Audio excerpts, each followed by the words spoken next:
Hello and welcome to our YouTube channel. O level की series में आपका स्वागत है और आज से हम शुरुआत करने जा रहे हैं अपने चैप्टर 2 की, जिसका नाम है ऑपरेटिंग सिस्टम।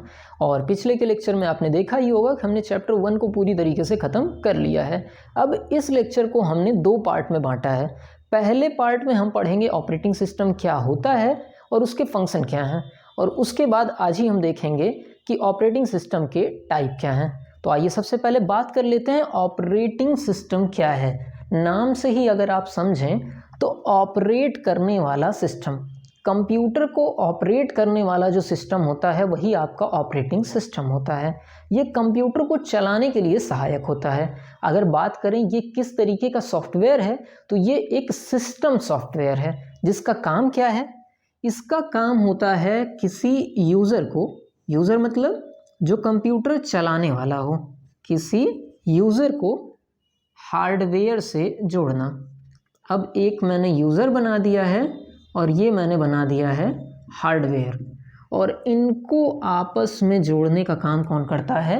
आपका ऑपरेटिंग सिस्टम। तो कोई भी पूछे ऑपरेटिंग सिस्टम क्या होता है, तो आप कहिए ऑपरेटिंग सिस्टम का काम होता है यूज़र और हार्डवेयर के बीच में इंटरेक्ट कराना। मतलब यूज़र की बात हार्डवेयर तक पहुंचाना और हार्डवेयर की बात यूज़र तक पहुंचाना। ये चीज़ समझ में आया? तो ये क्या है? ये एक इंटरफेस है, इंटरफेस है। ठीक, तो ऑपरेटिंग सिस्टम क्या है? एक इंटरफेस है यूज़र और हार्डवेयर के बीच में, जो एक दूसरे से इंटरेक्ट कराता है। इसके एग्जांपल अगर आप समझते होंगे तो विंडोज़ 7 है, विंडोज़ 8 है, विंडोज़ 10 है, लाइनक्स है, फ़ोन में बात करें तो एंड्रॉयड है, iOS है। ये सारी चीज़ें क्या है? ऑपरेटिंग सिस्टम है। इसके बिना आपका सिस्टम ऑन नहीं हो सकता। जब भी कोई कंप्यूटर, कोई मोबाइल आप ख़रीद के लाते हैं और उसे चलाते हैं तो उसमें ऑपरेटिंग सिस्टम पहले से ही पड़ा होता है। अगर ऑपरेटिंग सिस्टम नहीं होता तो आप उस डिवाइस का यूज़ कर ही नहीं पाते। तो अगर कोई पूछे कि ऑपरेटिंग सिस्टम क्या होता है, तो फिर से एक बार देख लीजिए। देखिए, ऑपरेटिंग सिस्टम आपको दिखता तो है नहीं, कभी आपने देखा तो नहीं होगा कि विंडोज़ 7 या एंड्रॉयड कैसे दिखता है। तो ऑपरेटिंग सिस्टम ट्रांसपेरेंट है। तो डेफिनीशन क्या बनी? ऑपरेटिंग सिस्टम इज ट्रांसपेरेंट, ना दिखने वाला, interface between user and hardware. समझ में आया? Operating system is transparent interface between user and hardware. Operating system एक पारदर्शी माध्यम है यूज़र और हार्डवेयर के बीच में। इतनी सी चीज़ समझ में आई? ठीक है, तो सिस्टम में जो कुछ चीज़ें हो रही हैं वो सिस्टम ऑपरेट कराने का काम किसके जिम्मे है? ऑपरेटिंग सिस्टम के जिम्मे है। तो ये तो बात हो गई डेफिनेशन की कि हमको कंप्यूटर से जोड़ने का काम करता है। अब बात कर लेते हैं ऑपरेटिंग सिस्टम के फंक्शंस क्या हैं। तो अगली हेडिंग हमारी है फंक्शंस ऑफ ऑपरेटिंग सिस्टम।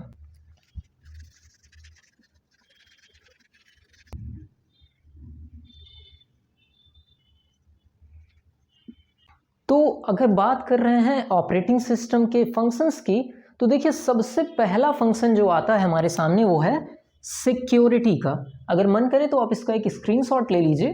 ठीक है, सिक्योरिटी का क्या आपका फंक्शन होता है? देखिए, ऑपरेटिंग सिस्टम यूज़र आईडी और पासवर्ड के माध्यम से आपके सिस्टम को सिक्योर करता है, कोई और उसका यूज़ ना कर पाए। उसके बाद दूसरा पॉइंट है control over system performance. System performance को कंट्रोल करता है कि सिस्टम किस तरीके से काम को करेगा। ठीक, तीसरा आपका है एरर डिटेक्शन। एरर डिटेक्शन क्या चीज़ होती है कि कोई भी जब कमी आती है तो उसको ढूंढना और दूर करने का प्रयास करना, ये ऑपरेटिंग सिस्टम का काम होता है। ये हो गया आपका तीसरा काम। इसके बाद अगला काम है मेमोरी मैनेजमेंट, कि कौन सी मेमोरी कहाँ पे है और किस तरीके से ये एक दूसरे की जगह पे ट्रांसफ़र होगी। इसका काम भी कौन करता है? आपका ऑपरेटिंग सिस्टम ही करता है। इसके बाद अगला आपका है डिवाइस मैनेजमेंट, कि जो आपकी हार्डवेयर डिवाइसेस हैं जो कंप्यूटर से जुड़ी हुई हैं उसको भी कंट्रोल करने का काम कौन करता है? आपका ऑपरेटिंग सिस्टम करता है। और आखिरी में आता है आपका coordinate between different type of softwares, कि अलग अलग तरीके के सॉफ्टवेयर को भी आपस में कोऑर्डिनेट करने का काम कौन करता है? आपका ऑपरेटिंग सिस्टम करता है। तो क्या चीज़ हुई? सिक्योरिटी, सिस्टम के ऊपर कंट्रोल आपको देता है, उसके अलावा एरर ढूंढता है, इसके अलावा मेमोरी देखता है कि मेमोरी को मैनेज करने का काम, डिवाइस को कंट्रोल करने का काम, और अलग अलग तरीके के सॉफ्टवेयर को कंट्रोल करने का काम ये आपका ऑपरेटिंग सिस्टम करता है।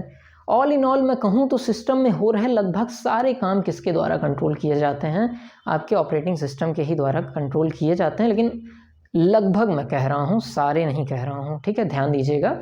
और हर डिवाइस में ऑपरेटिंग सिस्टम पढ़ना जरूरी है, क्योंकि इसी के द्वारा एक यूज़र हार्डवेयर से जुड़ पाता है। तो ये हमारा पहला सेक्शन हुआ, ऑपरेटिंग सिस्टम क्या होता है और उसके फंक्शंस क्या हैं।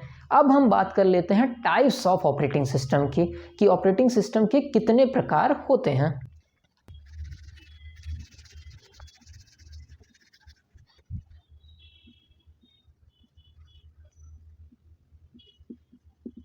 तो देखिए, अगर बात करें टाइप ऑफ ऑपरेटिंग सिस्टम के, तो ये कुछ आपके 8 टाइप के ऑपरेटिंग सिस्टम होते हैं टोटल, जिनको एक एक करके हम डिस्कस करेंगे। बहुत ही आसान होते हैं, छोटा छोटा अंतर होता है, अगर एक बार आप ध्यान से सुन भी लेंगे तो आपको ये याद हो जाना चाहिए। तो सबसे पहले शुरुआत करते हैं सिंगल यूज़र ऑपरेटिंग सिस्टम। तो सिंगल का नाम से ही समझ में आ रहा होगा, एक, यूज़र मतलब आदमी। तो जब एक बार में एक आदमी कोई ऑपरेटिंग सिस्टम यूज़ कर पाता है तो उसको क्या कहते हैं, सिंगल यूज़र ऑपरेटिंग सिस्टम। ये चीज़ खत्म हो गई कि सिंगल यूज़र कोई पूछे क्या है तो कहेंगे देखो भाई नाम से ही समझ में आ रहा है, सिंगल यूज़ के लिए जो एक आदमी एक बार में यूज़ कर पाए उसे कहते हैं सिंगल यूज़र ऑपरेटिंग सिस्टम। और वहीं पे दूसरा क्या कह रहा है, मल्टी यूज़र ऑपरेटिंग सिस्टम। मतलब एक बार में कई आदमी जब किसी ऑपरेटिंग सिस्टम को यूज़ करते हैं तो उसे क्या कहते हैं, मल्टी यूज़र ऑपरेटिंग सिस्टम कहते हैं। समझ में आई ये चीज़। अब आपके दिमाग में सवाल आ रहा होगा कि कैसे एक बार में एक कंप्यूटर को कई लोग यूज़ कर सकते हैं। तो इसको समझने के लिए देखिए, ध्यान दीजिए इस फिगर को, कि मान लीजिए ऐसा आपने देखा भी होगा कि एक सीपीयू होता है, उससे कई सारे मॉनिटर, कीबोर्ड, माउस नेटवर्किंग से जोड़ दिए जाते हैं। तो आपका सीपीयू तो एक रहता है यहाँ पर उससे जो आपके सिस्टम जुड़े हैं वो अलग अलग जुड़े हैं। समझिए इस चीज़ को, एक बार मैं फिगर बना लूं।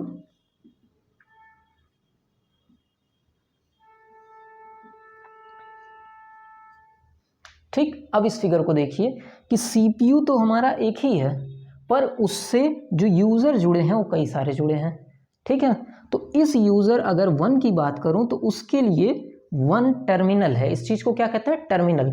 जब सीपीयू से कई सारे मॉनिटर, कई सारे कीबोर्ड, माउस जोड़ दिए जाते हैं तो हर हिस्से को, हर पार्ट को टर्मिनल कहते हैं। आपने लैब में भी देखा होगा अपने, या साइबर कैफ़े में देखा होगा कि सीपीयू नीचे एक रहता है और ऊपर कई सारे मॉनिटर उससे जुड़े रहते हैं। तो हर मॉनिटर के जो सिस्टम है उसको हम क्या कहते हैं, टर्मिनल कहते हैं। तो आदमी को तो लग रहा है वो अपने कंप्यूटर पे जुड़ा है, सब अलग अलग कंप्यूटर पे जुड़े हैं, पर असल में पीछे जाके अगर आप देखेंगे उस चीज़ को तो आप एक ही सिस्टम पे जुड़े हैं। तो इसको क्या कहते हैं, इसको कहते हैं मल्टी यूज़र ऑपरेटिंग सिस्टम। आपका जो कंप्यूटर है अगर उसमें भी आप नेटवर्किंग करें तो आप ऐसा नेटवर्क बना सकते हैं, मल्टी यूज़र उसको बना सकते हैं। ये चीज़ समझ में आई। इसके बाद देखिए single tasking operating system. Single tasking, single मतलब एक, टास्क मतलब काम। जब ऑपरेटिंग सिस्टम एक बार में एक ही काम कर पाए और दूसरा काम करने पे पहला काम बंद हो जाए तो उसको क्या कहते हैं, सिंगल टास्किंग ऑपरेटिंग सिस्टम। समझ में आया, नाम ही जैसा है, सिंगल टास्क एक काम, और मल्टीटास्किंग मतलब एक बार में जब कई काम आपका ऑपरेटिंग सिस्टम कर पाए तो उसको क्या कहते हैं, मल्टीटास्किंग ऑपरेटिंग सिस्टम कहते हैं। मल्टीटास्किंग ऑपरेटिंग सिस्टम, जैसे आपका भी मोबाइल है तो आप अगर YouTube देख रहे हैं तो क्या पीछे कोई काम नहीं हो रहा है, बहुत सारे काम बैकग्राउंड में रन हो रहे हैं। जैसे व्हाट्सएप चल रहा है, कोई मैसेज आएगा तो आपको दिखने लगेगा। तो ये सब क्या है, मल्टीटास्किंग ऑपरेटिंग सिस्टम है। इसके बाद 5वें टाइप की बात करते हैं, multi programming operating system. Multi programming operating system अक्सर वो लोग यूज़ करते हैं जिनको प्रोग्रामिंग करनी होती है। अब थोड़ा सा ध्यान दीजिएगा इस चीज़ पे कि मान लीजिए कोई प्रोग्राम किसी ने लिखा है और उसमें 4 लाइन चलने के बाद इनपुट लेना है। अगर आप इनपुट नहीं देंगे तो वो चीज़ रुक जाएगी। फिर कोई दूसरा प्रोग्राम है जिसमें 3 लाइन चलने के बाद इनपुट लेना है, और कोई उसके बाद 4 लाइन फिर चलेगा, फिर इनपुट लेगा। तो क्या होगा, जब तक पहला काम नहीं हो जाएगा तब तक आपका दूसरा और तीसरा काम रुका रहेगा नॉर्मल ऑपरेटिंग सिस्टम में। पर यही चीज़ अगर आप मल्टी प्रोग्रामिंग ऑपरेटिंग सिस्टम में कर रहे हैं तो ये तीनों काम एक साथ हो सकते हैं। नाम ही समझिए मल्टी प्रोग्रामिंग, कई सारे प्रोग्राम एक साथ जब रन कर सकें तो उसको कहते हैं multi programming operating system. Multitasking में काम होता है और मल्टी प्रोग्रामिंग में प्रोग्राम होते हैं। तो इसमें कई सारे प्रोग्राम एक साथ रन हो सकते हैं और इसमें कई सारे काम एक साथ हो सकते हैं। इसमें कंफ्यूज मत होइएगा मल्टीटास्किंग और मल्टी प्रोग्रामिंग में। इसके बाद आते हैं रियल टाइम ऑपरेटिंग सिस्टम में। तो ऐसा कोई भी जगह जहाँ पर बहुत ही तेज़ काम करना है, मतलब सेकेंडों में बहुत बड़ा फ़र्क पड़ जाता हो, वहाँ पे real time operating system use होता है। जैसे आपकी ATM मशीन, उसमें real time operating system use होता है। फिर batch operating system. Batch operating system पहले यूज़ होता था, अब तो यूज़ नहीं होता है। एक बार समझिए, फिर से वही एग्जांपल लेते हैं। 4 लाइन के बाद प्रोग्राम में क्या चाहिए? इनपुट चाहिए। फिर 3 लाइन के बाद क्या चाहिए? इनपुट चाहिए। और फिर 4 लाइन के बाद क्या चाहिए? इनपुट चाहिए। ठीक है, इनपुट 1, इनपुट 2, इनपुट 3। अब अगर आप इसको बैच ऑपरेटिंग सिस्टम में रन कराएंगे तो इसमें क्या होता है, एक बार में आप सभी अपने इनपुट दे देंगे। मतलब यहाँ पे जो इनपुट देना है आपने दे दिया, यहाँ पे जो इनपुट देना है दे दिया, और यहाँ पे जो इनपुट देना है दे दिया। शुरू में ही, प्रोग्राम अभी रन होना नहीं शुरू हुआ है, तो शुरुआत में ही एक साथ आपने सारे इनपुट दे दिए। अब यूज़र का काम ख़त्म, यूज़र अपना अलग हट के बैठ जाए, प्रोग्राम सारा अपने आप होगा। इसमें यूज़र का इंटरेक्शन कुछ नहीं होता है। एक बार आपने प्रोग्राम शुरू कर दिया, उसी टाइम को आप उसी टाइम पे आपको अपने सारे इनपुट दे डालने हैं, और एक बार प्रोग्राम शुरू हो गया तो वो सारा काम करके ही आपको देगा, बीच में आप कुछ नहीं करना है। ठीक है, इसे कहते हैं बैच ऑपरेटिंग सिस्टम। और लास्ट में मल्टी प्रोसेसिंग ऑपरेटिंग सिस्टम। यहाँ पर एक ही सिस्टम में कई सारे CPU यूज़ होते हैं। ठीक है, 2 CPU, 3 CPU ऐसे यूज़ होता है। इसको कहते हैं मल्टी प्रोसेसिंग। जहाँ पर मल्टी मतलब कई सारे, प्रोसेसिंग मतलब प्रोसेसर होते हैं, उनको कहते हैं मल्टी प्रोसेसिंग ऑपरेटिंग सिस्टम। ठीक, तो इसको फिर से एक बार देख लेते हैं पूरा ऑपरेटिंग सिस्टम जल्दी से, क्या क्या टाइप होते हैं। तो पहला सिंगल यूज़र, एक बार में एक आदमी। दूसरा मल्टी यूज़र, एक बार में कई आदमी जब यूज़ कर पाएँ। कैसे यूज़ करते हैं? टर्मिनल के थ्रू। एग्जाम्पल मैंने पहले दिया है। सिंगल टास्किंग, एक बार में एक काम।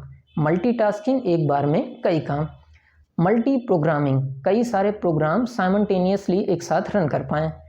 रियल टाइम, बहुत फास्ट स्पीड, जैसे ATM टाइप के ऑपरेटिंग सिस्टम होते हैं।